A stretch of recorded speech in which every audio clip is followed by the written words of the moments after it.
Thank you for joining us today. We're glad you made it. Here's your host of Time Out with Jim. It's Jim. Today is Monday, the 16th of November. Today I want to be talking about my daughter Kimberli. She went through a lot of stuff between the time she was born until she was about 10 to 12 years old. Kimberli, she was born here in Georgia at her grandpa's house, which she calls Pawpaw. The day that she was born, but before she was born, I took my ex to the hospital. They checked her. I think she stayed a day or two in the hospital, but she wasn't ready to deliver, so she got sent back home. So a few hours later, her pain was so bad, I had to call 911, which came. One of the paramedics got there just in time to deliver Kimi. The cord was wrapped around her foot, so the paramedic got it from around it and cut the cord. Kimi wasn't breathing, so the paramedic took Kimi out to the ambulance and did CPR on her and gave her oxygen. She started breathing, but very fast. Kimi was directly admitted to the ICU here locally, and as soon as Kimi was born, we heard the 911 operator from the paramedics walkie-talkie say out, "Happy birthday, Kimi." Anyways, she was born on January 10th, 1992. She was 6 weeks premature. She weighed 4 pounds 10 ounces. Kept in the local ICU for 3 days. Was breathing really fast, and the nurses and the doctors thought she had a heart murmur. Kimberli had about 4 IVs in her, plus a ventilator. Now the hospital called the doctors at Egleston Children's Hospital in Atlanta. Kimberli was transferred to Egleston, but when she got to Egleston, her weight dropped down to 3 pounds 12. She was admitted to the NICU, where she stayed for 2 months on a ventilator. She had 3 doctors working with her, doing all kinds of tests. Come to find out, Kimi had 2 holes in her heart, an ASD and a VSD. Plus she had a narrow aorta. February 14th, she had her first surgery. It was called a coarctation of the aorta. Then on March 26th, she had the open heart surgery to patch up the 2 holes. She was discharged sometime later. Before Kimi was discharged, they had set up an infant CPR class that we had to take and pass.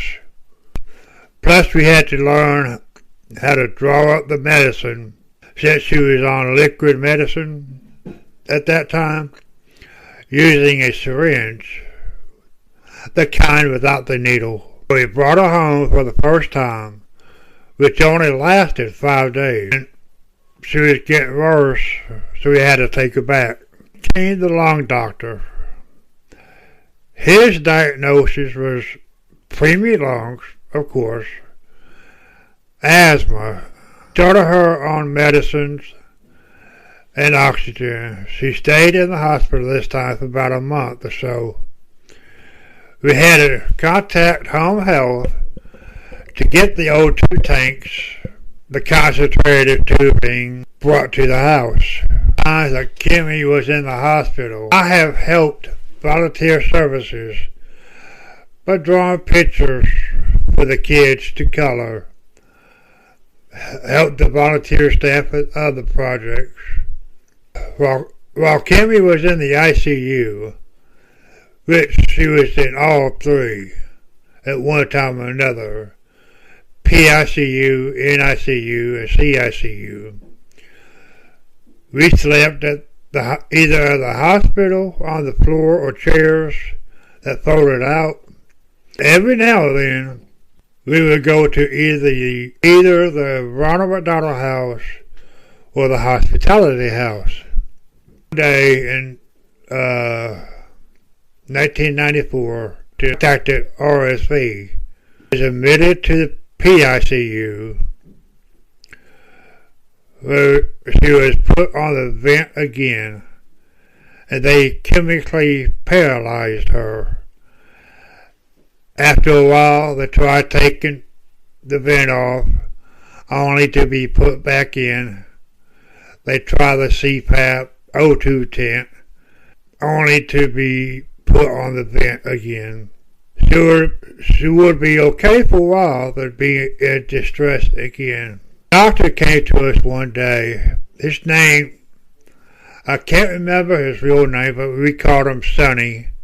Anyways, he came to us, which Kimmy's mom's family was there, and they got us into a room, and they suggested we take her off the vent. There's nothing else they could do. I said no. Leave her on it. She will get better. Of course, I left that room crying and went outside and went to the top floor of the parking deck, and me and God had a little chat. Told God that He can't have her yet. We are not done with her. She will get better. Well, I think this day she was in 3 or 4 months. Finally got into a room. They decided for Kimberli to do physical therapy. She hasn't walked in those few months, so the PT didn't do so well. Kimmy just didn't want to walk. Heck, who could blame her? Well, Kimberli got well enough to be discharged.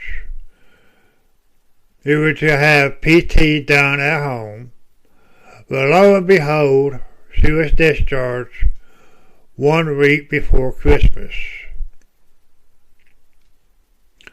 Talk about a great Christmas present. Once we got to the house, after we unbuckled her from the car seat,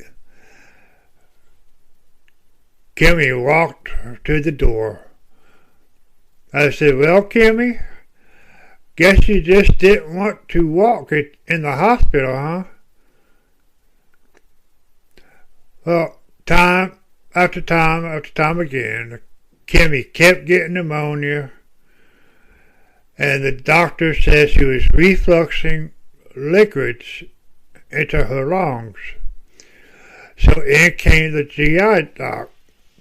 He put her on an NG tube at first, which was inserted down through her nose, and that was the way she got her food too. The nurses taught us how to do this and how to listen for the air in her tummy. Well, Kimberli was admitted several times more after that. Altogether, from 92 to 08, she had 39 cases of pneumonia, 8 cases of RSV, asthma attacks, stomach surgery, which was called a fundoplication. Kimmy also developed cataracts due to being on steroids. She also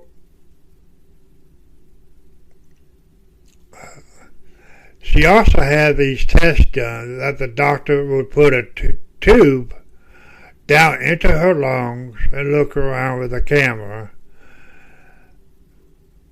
They also got a biopsy of her lung. This was done in all 6 times. The total amount of admissions at Egleston in our local hospital was around 80 times. Kimi, while at the hospital, got to see some famous people.